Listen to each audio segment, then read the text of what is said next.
Bienvenue dans cet épisode numéro 25 du podcast Joli Papa. Alors, une fois n'est pas coutume, on va faire une série spéciale, un épisode spécial.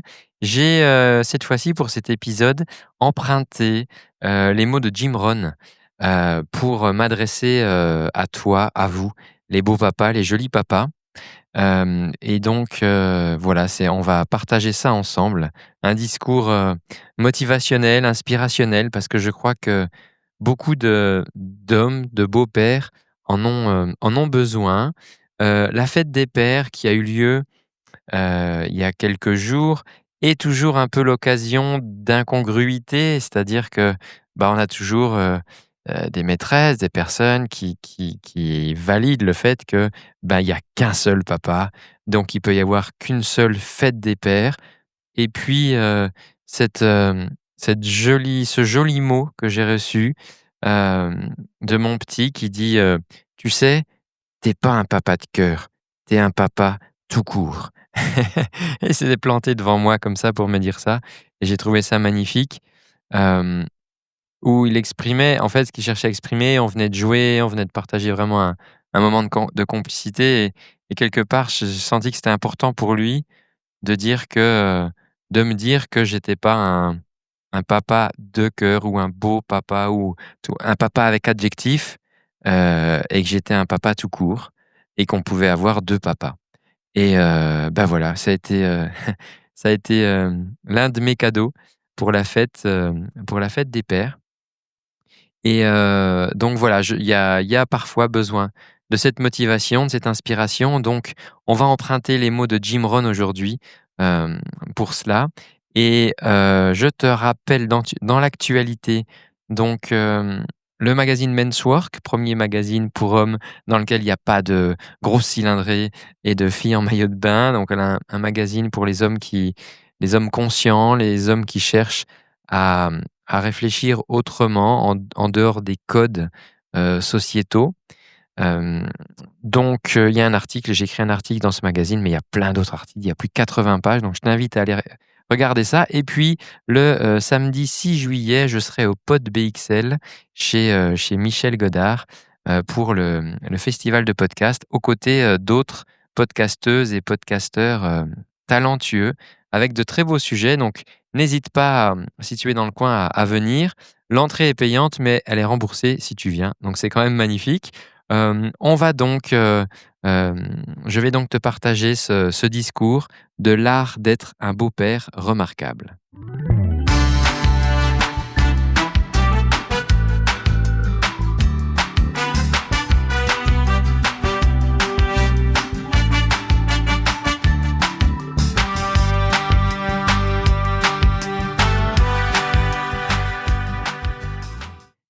L'art d'être un beau-père remarquable, un discours à celles et ceux qui bâtissent des ponts. Mes amis, mes chers camarades de route, chers bâtisseurs de destin, je m'adresse à vous aujourd'hui, vous les beaux-pères. Ah, ce mot, parfois on le prononce avec une légère hésitation, comme s'il portait un poids, une complexité inhérente, mais je suis ici pour vous dire que ce mot, ce rôle, cette opportunité est l'un des plus magnifiques et des plus enrichissants que la vie puisse offrir. Je vous vois, vous êtes assis là, assis, certains avec une légère appréhension, d'autres avec une curiosité mesurée. Vous avez vos vies, vos carrières, vos ambitions. Et puis un jour, l'amour frappe à votre porte. Un amour qui souvent vient avec un cadeau inestimable, un enfant. Un enfant qui n'est pas biologiquement le vôtre, mais qui devient par la force des choses, par la force de votre cœur, votre enfant. Et c'est là que l'aventure commence. Beau-père. Ce n'est pas un titre honorifique vide de sens, c'est un rôle, une responsabilité, une opportunité de croissance personnelle et de contribution inestimable. C'est une chance de sculpter des vies, d'influencer des destins, de laisser une empreinte durable et positive sur des êtres en développement. Et je vous le dis, mes amis, la vie ne paie pas bien pour les choses faciles. Elle paie bien pour les choses difficiles, pour les défis relevés, pour les sommets gravis. Et être un beau-père, eh bien, c'est gravir un sommet. Première leçon que je voudrais vous partager, c'est d'accepter la réalité et de bâtir votre futur. C'est une évidence, vous n'êtes pas le père originel. Et c'est parfaitement bien ainsi. Votre rôle n'est pas de remplacer, de gommer le passé ou de prétendre que ce qui était n'a jamais existé, non. Votre rôle, c'est de compléter, d'ajouter, d'enrichir. Vous arrivez dans une histoire qui a déjà commencé. Il y a des chapitres qui ont été écrits avant vous, des personnages qui étaient déjà là, et c'est une richesse, pas un fardeau. Beaucoup d'hommes font l'erreur de vouloir effacer l'ancienne histoire. Ils veulent devenir le nouveau père, le seul point de référence. C'est une erreur coûteuse. C'est comme essayer de construire une maison sur des sables mouvants. Vous ne pouvez pas bâtir sur le rejet ou la négation. Vous devez bâtir sur l'acceptation de la réalité telle qu'elle est. La réalité est votre point de départ, pas votre destination. Votre destination est de créer un nouvel environnement, un foyer où l'amour, la sécurité et la croissance peuvent s'épanouir. Et cela commence par la reconnaissance et le respect de l'histoire préexistante. Pensez-y de cette façon, vous êtes un architecte. On vous a donné un site avec des fondations déjà posées et peut-être même quelques murs. Et votre travail n'est pas de démolir ce qui est là, mais de concevoir une extension, d'améliorer l'existant, de créer un espace plus grand, plus beau, plus fonctionnel. Et pour cela, vous devez comprendre ce qui est déjà en place. Alors écoutez. Écoutez votre partenaire, écoutez les enfants, écoutez les non-dits. Observez, ne jugez pas hâtivement. Le jugement est le pire ennemi de la compréhension, et la compréhension est la première étape vers la construction. La deuxième leçon, c'est que l'amour n'est pas une équation biologique. Certains diront, mais je ne ressens pas la même chose qu'avec mes propres enfants, et je vous le dis, c'est normal. L'amour est un muscle, il se développe avec l'effort, avec le temps, avec l'investissement. Personne ne naît avec un amour inconditionnel pour quelqu'un qu'il n'a jamais connu. L'amour se construit. Vous avez le pouvoir de construire cet amour. Ce n'est pas un interrupteur que l'on allume, c'est un processus, une série d'actions délibérées, des choix conscients, des petits gestes quotidiens qui, mis bout à bout, tissent une toile indestructible.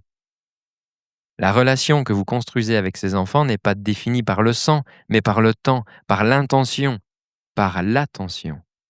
Vous n'avez pas besoin d'être un géniteur pour être un parent. Vous avez besoin d'être présent. Vous avez besoin d'être constant. Vous avez besoin d'être un modèle.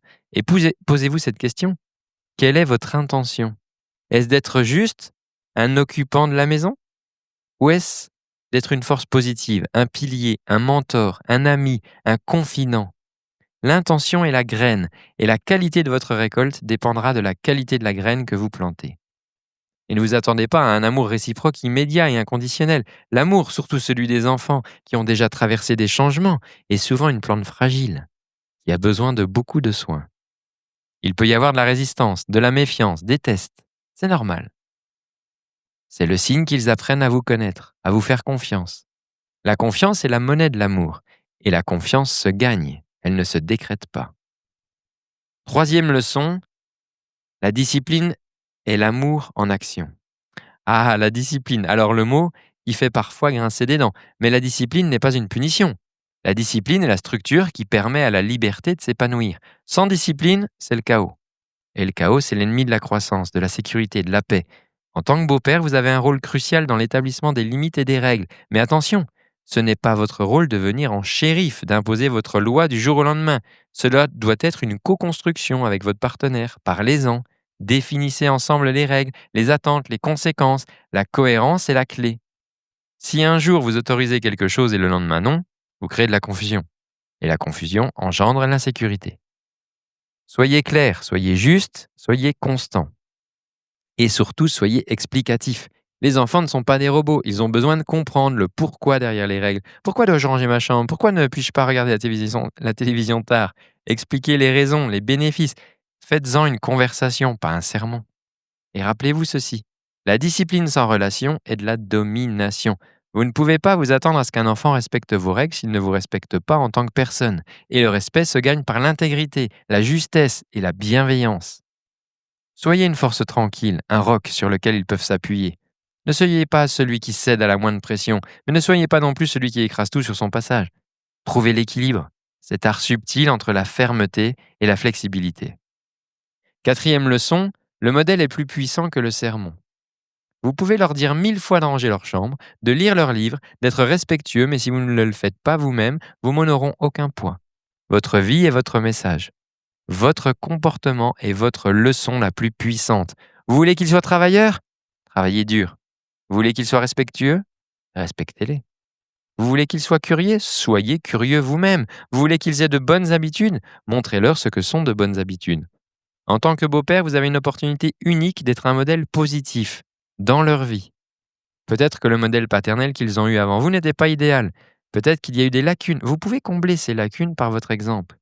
Montrez-leur ce que c'est qu'un homme bon, un homme qui respecte les femmes, un homme qui assume ses responsabilités, un homme qui travaille avec intégrité, un homme qui prend soin de sa famille, un homme qui continue d'apprendre et de grandir. Ne sous-estimez jamais l'impact de vos actions, même les plus petites. Un simple s'il vous plaît ou merci de votre part peut semer une graine de politesse.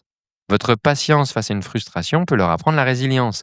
Votre façon de gérer le stress peut leur montrer comment affronter les défis. Soyez conscient de l'empreinte que vous laissez. Chaque jour est une occasion de graver des leçons précieuses dans leur esprit et leur cœur. Alors vivez la vie que vous voulez qu'ils vivent.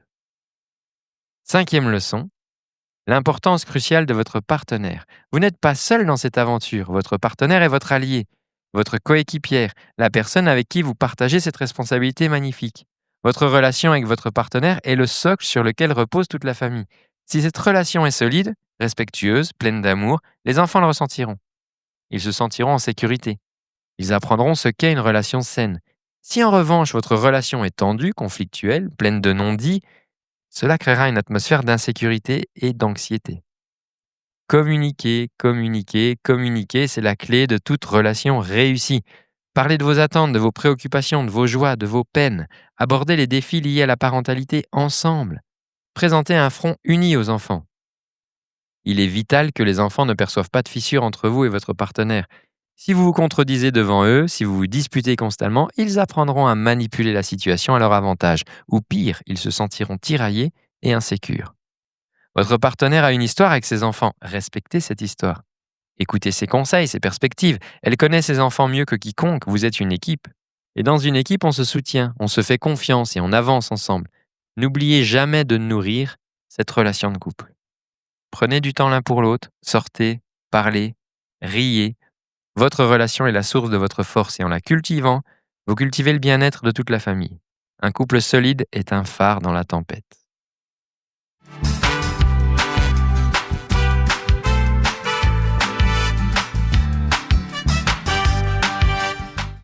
Sixième leçon, le temps est votre plus précieux cadeau. Nous sommes tous occupés, nous avons des carrières, des obligations, des projets. Mais je vous le dis mes amis, votre temps est le cadeau le plus précieux que vous puissiez offrir à un enfant. Pas de l'argent, pas des jouets, pas des gadgets, du temps. Votre temps. Du temps de qualité. Pas seulement être dans la même pièce qu'eux pendant que vous êtes sur votre téléphone. Non, du temps où vous êtes pleinement présent et engagé. Jouez avec eux, lisez-leur des histoires, aidez-les dans leurs devoirs. Apprenez-leur à faire du vélo.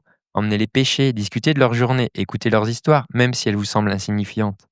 Chaque minute que vous investissez dans leur vie est une minute qui porte des intérêts à long terme. C'est comme planter un arbre. Vous ne voyez pas les fruits immédiatement, mais avec le temps, il grandira et vous offrira son ombre et ses délices. Créez des souvenirs. Les souvenirs sont les briques de la vie. Ils sont ce qui restera quand les années auront passé. Ces moments simples, ces rires partagés, ces leçons apprises ensemble sont ce qui construira votre lien et forgera leur caractère. Ne repoussez pas ces moments en vous disant « je le ferai demain ». Demain n'est jamais garanti, le seul temps dont nous disposons, c'est le présent. Saisissez l'instant, soyez là, soyez présent. Septième leçon, l'authenticité est la clé de la connexion. N'essayez pas d'être quelqu'un que vous n'êtes pas. Les enfants ont un sixième sens pour la fausseté. Ils sentiront si vous jouez un rôle, si vous n'êtes pas sincère, et cela créera une barrière entre vous. Soyez authentique, soyez vous-même avec vos forces et vos faiblesses. Vous n'avez pas besoin d'être parfait, personne ne l'est. Reconnaissez vos erreurs, excusez-vous quand c'est nécessaire et montrez-leur que vous êtes humain. Votre vulnérabilité peut être votre plus grande force. Quand vous leur montrez que vous aussi vous avez des doutes, des peurs, des défis, ils se sentiront plus à l'aise de partager les leurs. Vous bâtirez un pont de confiance, de compréhension. Partagez vos passions avec eux, ce que vous aimez, ce qui vous motive, cela leur donnera un aperçu de qui vous êtes en tant qu'individu, au-delà du rôle de beau-père. Et cela peut même créer un intérêt partagé, une activité que vous pourriez faire ensemble. L'authenticité est la base de toute connexion profonde. Et une connexion profonde est ce que vous recherchez. Pas une relation superficielle, mais un vrai lien, réel, significatif, qui résistera à l'épreuve du temps. Huitième leçon, l'art de la patience et de la persévérance. Ah, la patience, c'est une vertu qui est souvent mise à l'épreuve dans la parentalité et encore plus dans la belle parentalité. Les choses ne se passent pas toujours comme on le souhaite. Il y aura des hauts, il y aura des bas, des moments de joie et des moments de frustration. Il peut y avoir des périodes où vous avez l'impression de ne pas progresser, où vos efforts ne sont pas reconnus. Ne vous découragez pas. Le progrès n'est pas toujours linéaire, c'est un chemin sinueux avec des détours et des arrêts. Soyez persévérant. Continuez à semer les bonnes graines même si vous ne voyez pas les pousses immédiatement. Continuez à être présent, à être un modèle, à être une source d'amour et de soutien. Le travail que vous faites est un travail à long terme. Pensez à l'agriculteur, tiens. Il ne plante pas une graine et s'attend à récolter le lendemain. Il travaille la terre, il sème, il arrose, il protège du froid, des nuisibles, jour après jour, saison après saison. Et un jour, la récolte arrive. Et votre récolte sera un enfant équilibré, confiant, bien dans sa peau, qui saura qu'il a eu un homme formidable dans sa vie, un homme qui a choisi de l'aimer, de le guider, de le soutenir. Et il n'y a pas de plus belle récolte que celle-là. 9e leçon, ne comparez jamais. C'est une erreur que beaucoup de beaux-pères commettent.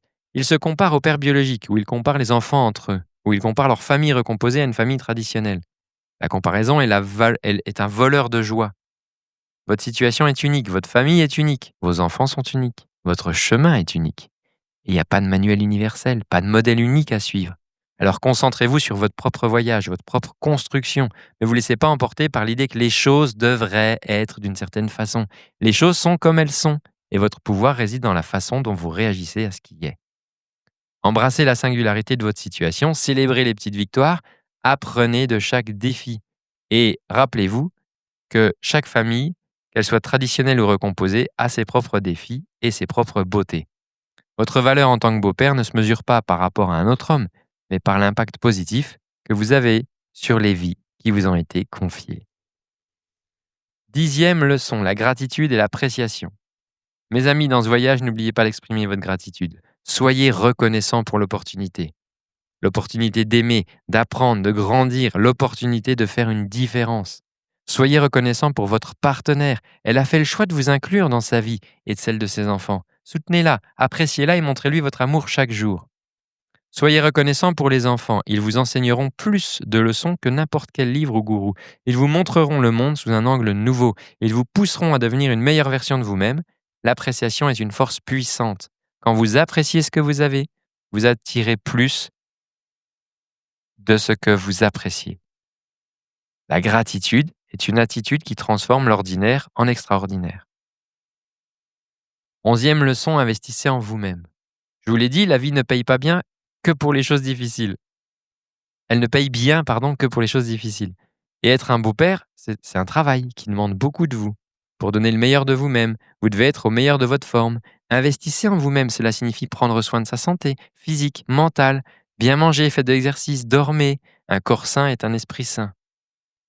Continuez à apprendre, lisez des livres, écoutez des podcasts, suivez des cours. Le monde est en constante évolution et vous devez évoluer avec lui. Apprenez sur la parentalité, sur la psychologie des enfants, sur la communication, la connaissance et le pouvoir. Prenez du temps pour vous. Vous ne pouvez pas remplir la coupe des autres si la vôtre est vide. Ayez des hobbies, des activités qui vous ressourcent, des moments où vous pouvez simplement être vous-même, sans rôle ni responsabilité. Rechargez vos batteries. Entourez-vous de personnes positives, cherchez des mentors, des amis, d'autres beaux-pères qui peuvent partager leurs expériences et vous soutenir. Les personnes avec qui vous passez votre temps ont un impact énorme sur votre façon de penser et de vous sentir. Votre croissance personnelle n'est pas un luxe, c'est une nécessité. Plus vous grandirez en tant qu'individu, plus vous aurez à offrir à votre famille. 12e et dernière leçon, la définition de la réussite. Alors comment savoir si vous êtes un beau-père réussi? C'est pas une formule mathématique, c'est pas un classement. La réussite, c'est quand vous avez fait de votre mieux. La réussite, c'est quand vous avez aimé inconditionnellement. La réussite, c'est quand vous avez été présent. La réussite, c'est quand vous avez semé les graines de la confiance, du respect et de l'amour.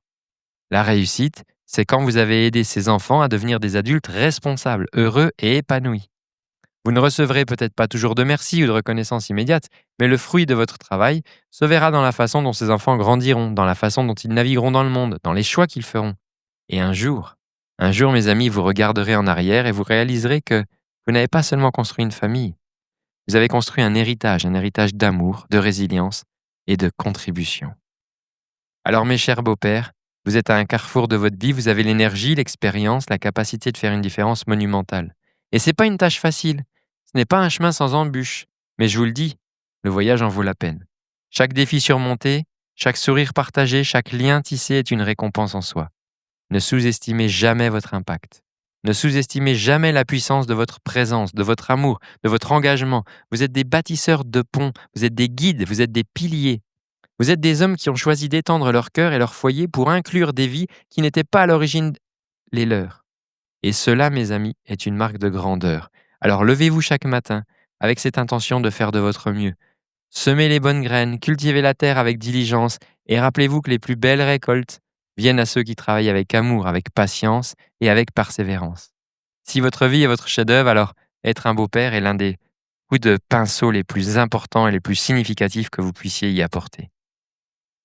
Alors allez-y mes amis, bâtissez des ponts, sculptez des vies, laissez une empreinte. La vie vous attend et ses enfants attendent votre meilleure version. Merci à vous, on se retrouve la semaine prochaine.